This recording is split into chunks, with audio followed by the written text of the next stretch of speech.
Kaip nenusidėti ir neįkristi į nuodėmę? Duosiu keletą tokių patarimų, kurie veikia mano gyvenime. Visų pirma, taip, mes nusidedam tada, kai mes peržengiam kažkokią ribą, ar ne, nuodėmės. Peržengiam ribą todėl, kad ta riba ir nebuvo nubrėžta tavo gyvenime, kad to ar ano aš nedarysiu. Ir nebūna nubrėžta ta riba, todėl, kad nėra padarytas sprendimas ir sandora su Dievu, kad aš šito nedarysiu, mano akis šito nežiūrės, ar ne, aš darau sprendimą tiem ir tiem dalykam.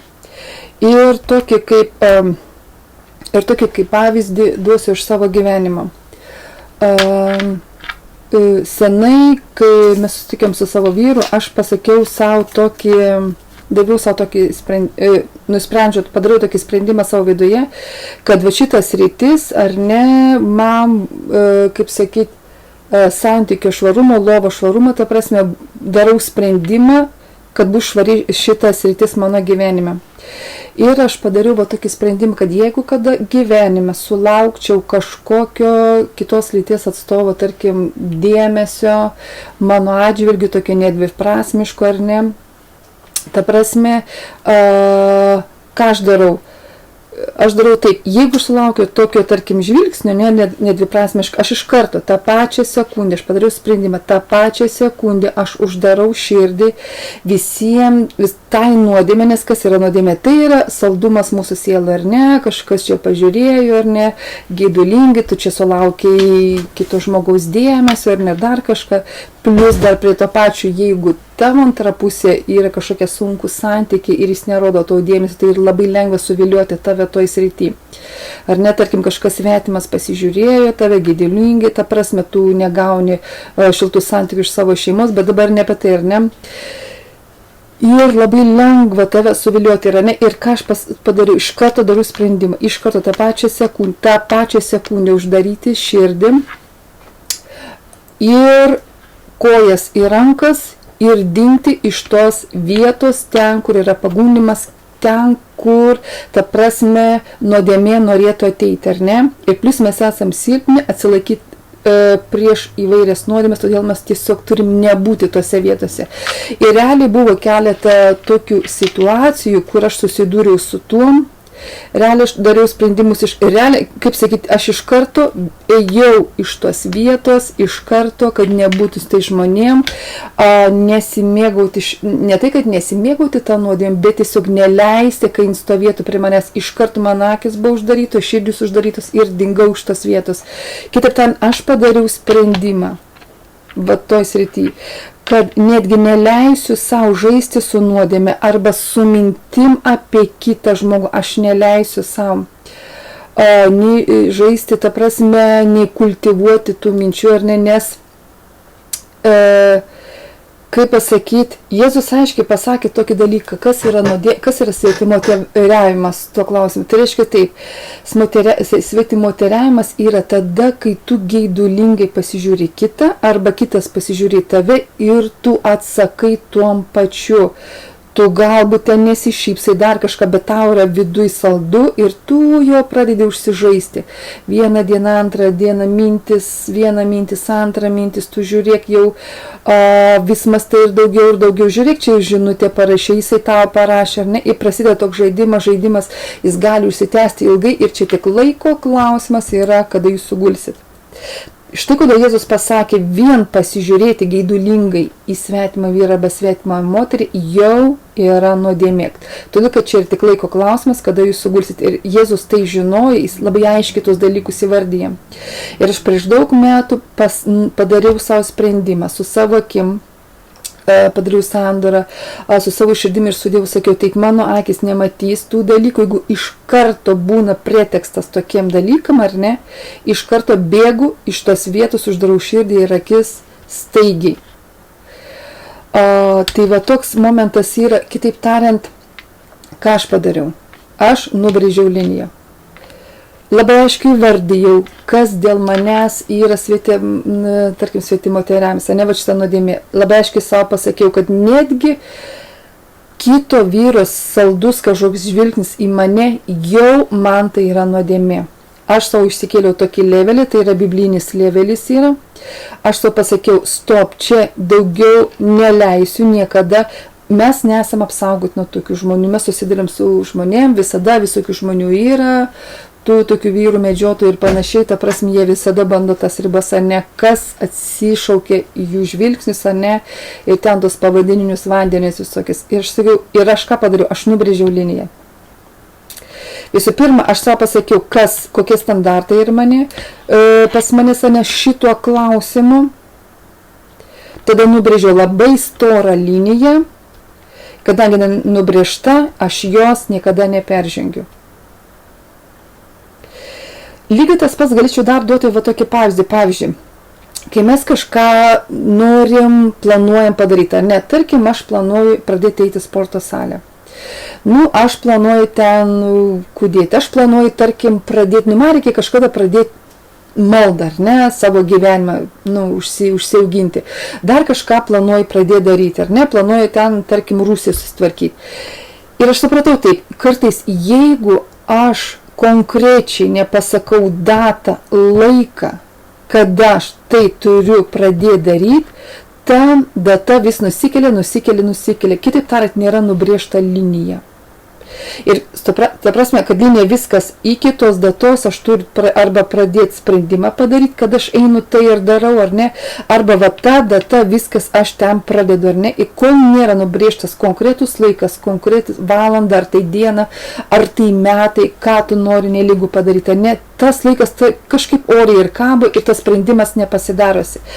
Konkrečiai turi būti nubrėžta linija, kad to ir ano aš savo gyvenime nedarau. Aš nežodžiu, tarkim, vaikinai, pavyzdžiui, irgi yra tokie, kurie vadinami žaidėjai, jiem patinka užkariauti merginų dėmesį, jie yra labai žavūs, šmaikštus, tokie, ar ne, per jų merginos limpa ir jie va tokie, aš kaip pavyzdį sakau, ar ne, ir jie su viena pažadėjinai ten ištirpo, su kita pažadėjinai ten ištirpo, ar ne, ir tarkim, žmogus turi suprasti, kad yra dalykai, kurie yra neteisingi ir aš savo gyvenime šito nedarysiu. Čia kaip pavyzdys, pavyzdžiui, ar ne? Tas pats yra, tarkim, su finansai kažkur, galbūt tu po truputį vaginėji, ar ne, tu turi daryti sprendimą viskas, kad tai yra nuodėmė, tai yra biblinis standartas ir aš tos ribos neperžengiu, bet aš turiu nubrėžti aiškiai liniją, aiškiai vardinti sprendimas turi būti viduj. Suprantat? Ir mane būtent daug kartų tai išgelbėjim, va tas, nes mano sprendimas, jis toks yra įkaltas man į vidų, ta prasme, jis labai toks kaip įstatymas, ar ne, viskas šito aš neperžengiu. Taigi, ta prasme, kad va, norint neįkrist į nuodėmę, visų pirma, turi būti riba nubrėžta. Ir kai tik prieini prie tos ribos, kadangi jinai yra nubrėžta, tu jos neperžengi. Suprantu, jau tarsi pradėti susimastyti, alarmas įsijungia, ar ne, ta prasme, kad viskas tu prieėjai, jeigu tos ribos nėra, čia biški nusidėjęs, čia biški, čia nekaltas, čia nekaltas SMS-as kažkoks, ne, čia nekaltas flirtas, dar kažką, viskas yra kalta, nes tik yra laiko klausimas, kada tu peržengsi tą ribą. Įdomus momentas ir kada mes padarom sprendimą, visada ateina patikrinimas. Yra tokia istorija Biblijoje irgi, kur Dievas sako, aš jums duodu užimti žemę pažadėtąją, bet sako, aš jums neduosiu užimti viską iš karto vienu metu, tam, kad sako, tarkim, jūs visą žemę išvalot nuo priešų, ten žemė teritorija labai didelė, ne? Ir tada ir visos žemės jūs nesugebat apgyvendinti, apsėti laukais, ten gyvenvietė, mane tada pradeda veistis laukiniai žvėris. Tai lygiai taip pat, kitaip tariant, sako, aš duodu po mažą lapinėlį, jūs užimkit, apgyvendinkit, apsėkit, auginkit, ar ne, įsikurkit tenai, įsitvirtinkit, tada po truputį aš plėsiu jūsų ribas. Ir pavyzdžiui, visai nesenai irgi buvau susidūręs su tokiu momentu, aš klausiu Dievę, kokią sekančią sritį tu nori valyti, mane parodė, kas dar yra negerai mano viduje. Ir visą laiką man iškildavo tokia viena situacija, bet čia yra apie visai kitus dalykus. Viena situacija, kur aš žinau, kad šitą situaciją reikia keisti. Bet įdomiai kame, Daugelis pasaulyje visą tai daro ir aš galvoju, kodėl aš taip negaliu daryti. Ir suprantat, ir tada aš galvodavau, ar tikrai čia Dievas kalba kažkaip keistai, čia nei čia nuodėmė, nei čia ką toksai, nesuprasi, kaip ir teisingai elgiuosi.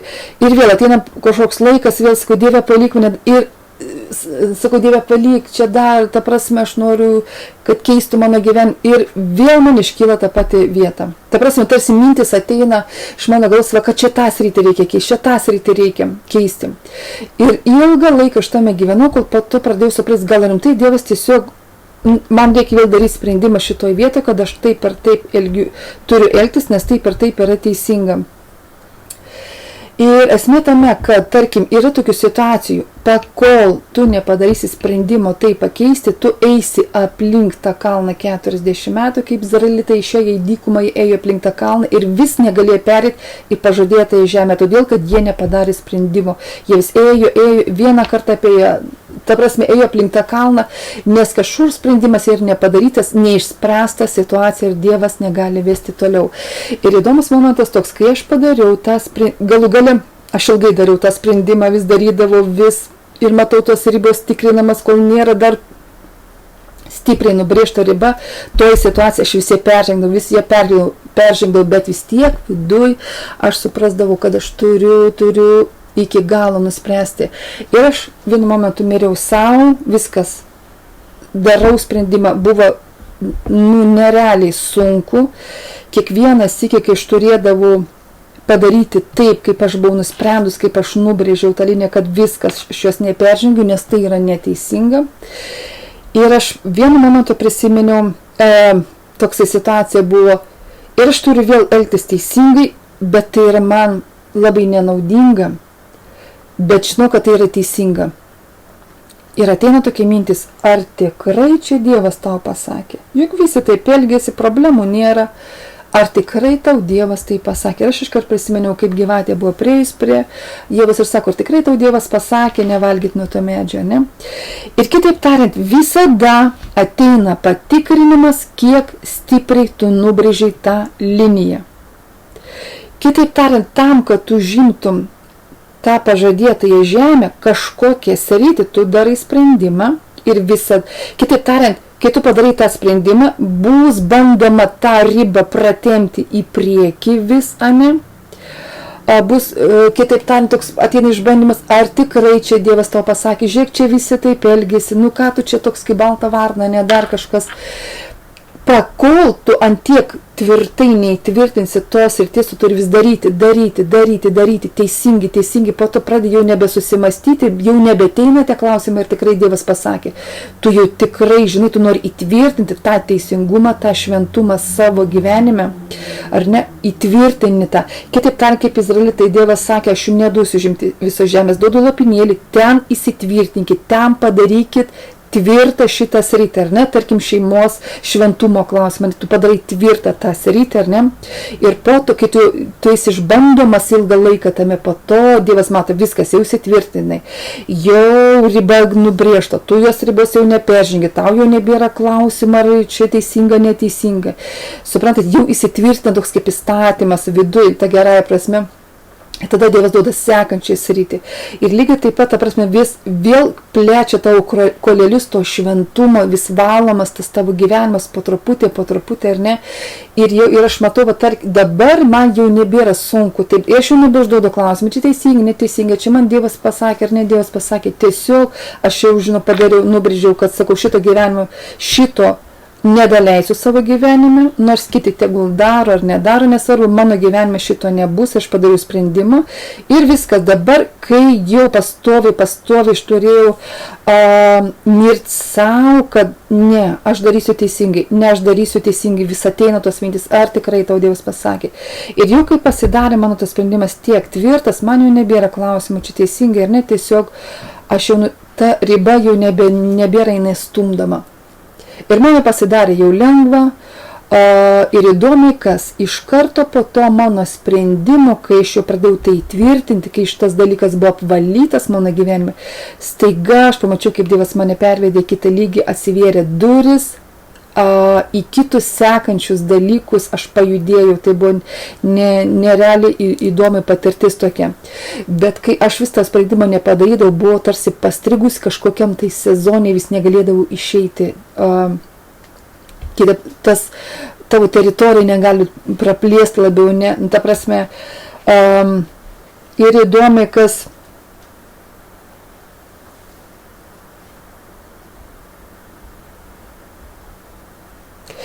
jo, ir įdomus toksai momentas, gal ir čia jaunimui yra labai aktualu, kadangi, tarkim, ir jaunimas ypatingai jiem yra šiais laikais sunku internetas, sakė, pornografija, visokie žaidimai, jie įtraukia, ta prasme, taip tave įtraukia visokias priklausomybės, visokius tokius dalykus, ar ne, kuriem trūksta dar brandos, trūksta jėgų, ar ne, ir jie tokie blaškomi, ir nors jiem reikia ir pagalbas, ir kartais jie nežino, ką daryti. Tai vienas iš instrumentų yra taip, reikia po mažą,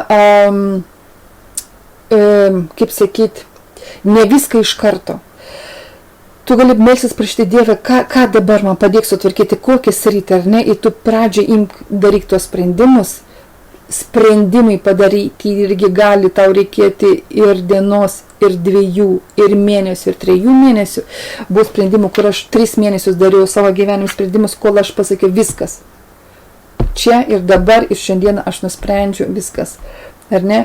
Ir va tas vienas iš momentas, kad tu darai sprendimus, nubrėži liniją ir to neperžengi. Antras dalykas, kas yra svarbu, tai yra kalbos, galite pažiūrėti mano postus prieš tai. Vienas iš instrumentų Dievo pagalba, dinamitas yra skirtas mūsų gyvenime, tai yra kalbos, kaip irgi neįkristi į nuodėmę. Tai yra kalbos, galite pasižiūrėti, aš ten liūdėjau, tai visų pirma taip, užsiauginti maldą savo gyvenime, nes santykių su Dievu užsiauginti. Ir plus maldas, va čia yra dinamitas, dar vienas toks dalykas, kaip išlipti iš priklausomybė. Tai veikia 100%, tau reikia tik užsibrėžti ir praktikuoti, melstis dvasioje, nes būtent šventoji dvasia ir yra mums pagalba išlipti iš kūniškumo priklausomybių visokio, ar ne, būtent kai tu pradedi melstis dvasioje, ieškoti jo veido ir melstis dvasiai, pildytis dvasia, tada dvasia antgamtiškai paralyžuoja tavo kūniškumą bet kokią priklausomybę. Plus tada tu pradedi ribą nusibrėžti, ar ne? Ir čia vyksta darbas kartu su Dievu. Jėzus sakė, jūs be manęs negalit nieko. Suprantat? Ir kitaip tariant, irgi, jeigu bandot savo jėgom, ar ne, tarkim, bando žmonės savo jėgom pakeisti savo gyvenimus, tai irgi yra neįmanoma. Yra dalykų, kur Dievas daleidžia, kaip sakyt, kad mes galim savo jėgom ten bandyti kantrybę, užsiginti dar kažką. Nu, tokie visokie dalykai minimaliai mes galim, bet yra tokių priklausomybių, kur mes be Dievo negalėsim nieko padaryti. Suprantat, ir plus įdomi toks momentas yra gyvenime, aš pastebėjau. Kiekvienas mes turim savo viduje kažkokią vieną sritį, kur niekaip negalim iš jos išlipti. Ką tai reiškia? Pas manęs tai buvo pyktis. Ką aš bedarydavau, jis buvo nevaldomas, aš labai prisikentėjau, mano vaikai prisikentėjo. Ir kodėl Dievas kartais palieka tuos dalykus, o ne mūsų gyvenime, kažkokią vieną sritį, kur niekaip jos neina suvaldyti, ar ne? Tiesiog tu krenti pastoviai toj pačioj vietoj. Ką tai reiškia, kad Dievas specialiai palieka kažkokią mažą dalelę problemos, kur tu be jo negalėsi išspręsti. Taip jis tarsi kaip instrumentas, toks kaip motivatorius, iš Dievo pusės, kad jis laiko mus prie savęs. Ta prasme, kad mes be jo negalim. Šitos savo problemus aš išspręs be jo negaliu, todėl aš privalau eiti pas jį, ar ne, kad išspręsti. Nes jeigu mes viską galim be Dievo, be Jėzaus kraujo, be šventosios dvasios, be kalbų, mums Dievo nereikėtų. Dievas padarė viską taip, kad mes būtumėm priklausomi. Tik nuo jo ir visa šlovė yra jam, suprantat. Ir kartais paliktis tos problemytės tam, kad mes eitumėm pas jį ir ieškotumėm pagalbos. Nes niekame kitame mes jos ir nesurasim. Ir Dievas taip yra padaręs, ir tada aš kai pradėjau ieškoti Dievo, gal pasižiūrėti mano liūdėjimai yra apie kalbas, ir mano liūdėjimas yra ten pavadinimu tokiu kaip po 20 metų aš nusprendžiau ieškoti Dievo prieš ir po.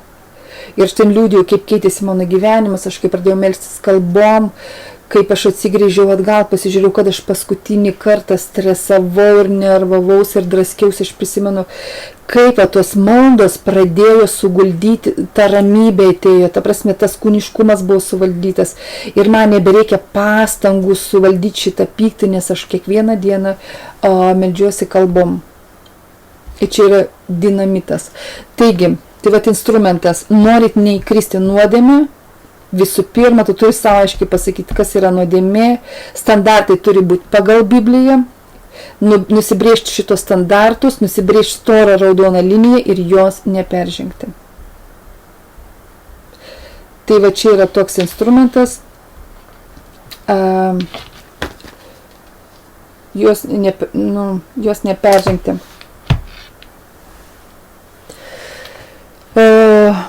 Taigi tiek.